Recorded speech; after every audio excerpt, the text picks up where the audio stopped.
Bu videoni qorni katta va bu qorindan tezroq qutulmoqchi bo'lgan aka-ukalarimizga yuboramiz. Assalomu alaykum azizlar. Ko'rib turganingiz kamina Ramazonning oxirida tushgan suratim va hozirgi holatim alhamdulillah.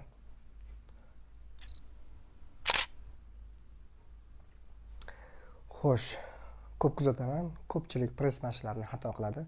Bizga press mashqlardan ko'ra qorin ustki qatlamidagi yog'ni eritadigan press mashqlari juda ham zarur. Chunki bizning 70% aholimizda qornidagi yog' bor va bu yog'dan qutulish kerak.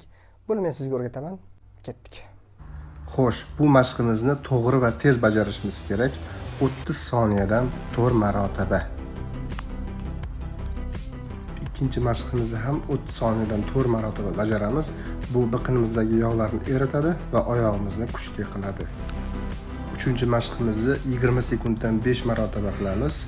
Bu kindik ostki va ustki yog'larni juda yaxshi eritadi. Va nihoyat oxirgi mashqimizni ham 30 sekunddan 5 marotaba qilamiz. Bu eng foydali mashg'ulotlardan bittasi. Qorningizni juda chiroyli holatga keltiradi.